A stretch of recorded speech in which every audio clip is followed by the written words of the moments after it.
Nasa gitna na ako ng pagbabago. Kaya kung nag-aaya ka sa akin ng inuman, tara, habang nasa gitna pa lang ako.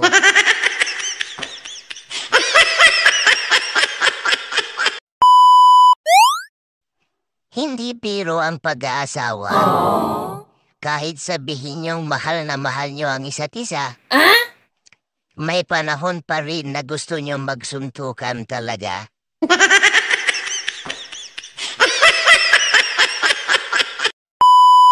Kapag malungkot ka, magkape ka. What? Promise, malungkot ka pa rin. Pero at least nakapagkape ka, di ba?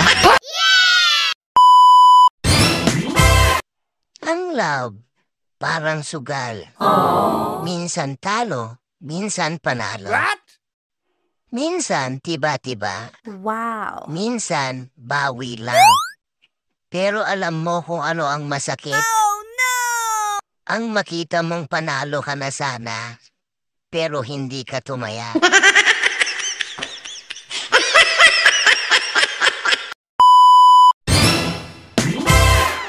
Ang lalaki, dalawa ang ulo. Sa taas, edukado.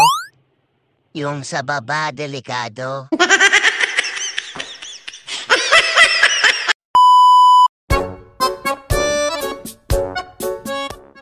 Misis na adik sa reels, sinuntok ni Mister.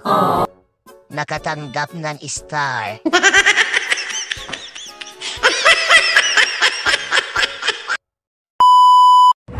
English ng English, wrong grammar naman.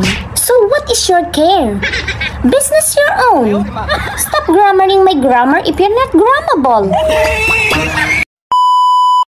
Dati, pag wala ka sa grupo, huli ka sa topic. Ngayon naman, pag wala ka sa grupo, ikaw ang topic. Pagdating mo, change topic.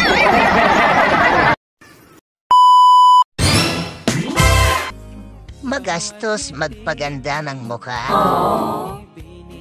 Pero ang magpaganda ng ugali, libre na nga, di mo pa magawa.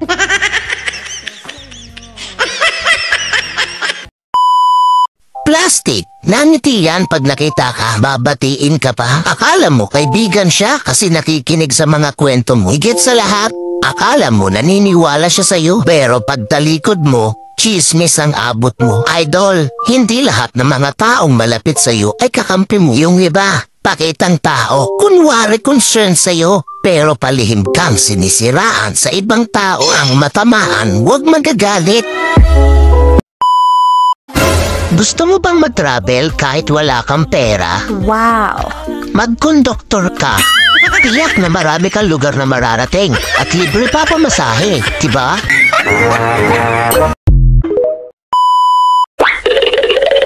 Kung nararamdaman mong may kulang sa'yo, baka ako na yun. Huwag kayong maniwala sa mga promise. Eggplant nga, walang itlog.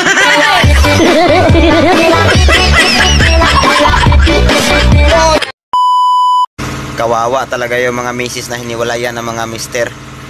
Kasi yung apelyido dala-dala pa. Yung itlog nasa iba na.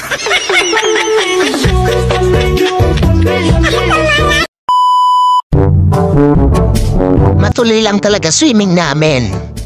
Entrance pa lang. Naka-swimsuit na ako.